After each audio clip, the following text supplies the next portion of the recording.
When we reflect upon the immense dignity that Allah Almighty has bestowed upon woman, as a daughter, a wife, a mother, and an elder, the tragedy becomes starkly visible when we see how this very dignity has often been stripped away and trampled upon by societies driven by lust, greed, and male dominance.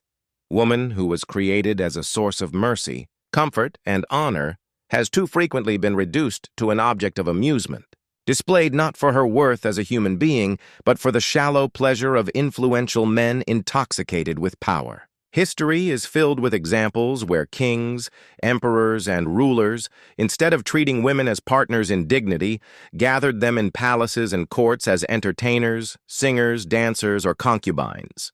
In modern times, this exploitation has only changed its form. Women are projected on screens, stages, and advertisements as commodities to sell products, attract audiences, or please men's eyes.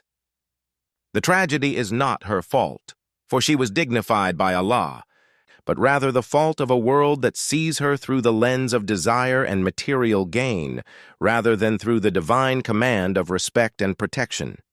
In many cases, it is not only coercion but also the subtle chains of poverty, inequality, and social neglect that push women into roles of singing, dancing, and even exposing themselves, not as a natural choice, but as a survival strategy in societies where doors of education, empowerment, and respectable work are closed to them. Male-dominated power structures thrive on this imbalance, ensuring that women remain dependent and vulnerable so they can be exploited for the amusement of the powerful. This cycle is reinforced by the influence of wealth, media, and cultural elites who glorify such exploitation under the labels of art, fashion, or freedom, while in truth it is nothing more than a rebranding of objectification.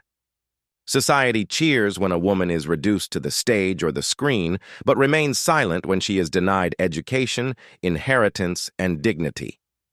Spiritually, the irony is heart-wrenching.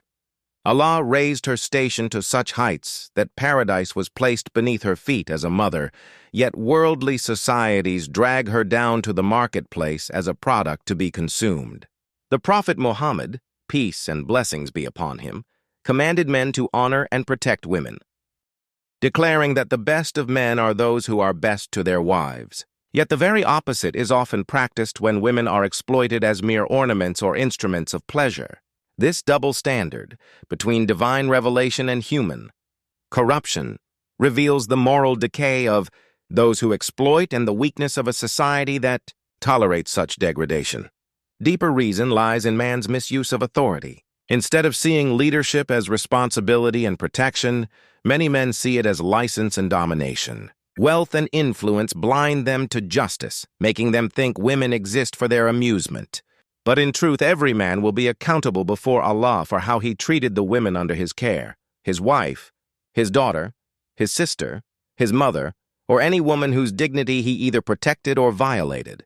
The Quran reminds us, indeed Allah commands you to render trusts to whom they are due, and when you judge between people to judge with justice. Surah An-Nisa 4:58.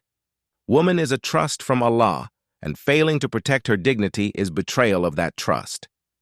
Thus, the fault is not in woman, who was dignified by Allah and created as a source of mercy, but in the arrogance of men who reduce her to a temporary amusement, the negligence of societies that deny her opportunities, and the greed of elites who profit from her objectification. This duality calls for deep reflection. Either we uphold the divine command and honor her as the gateway to paradise, or we continue to degrade her and risk the anger of Allah. The choice is ours as men, as societies, and as believers, to either be protectors of women's dignity or the very hands that destroy it. Islamic references, and we have certainly honored the children of Adam. Surah Al-Isra 1770, and live with them in kindness. Surah An-Nisa 4:19.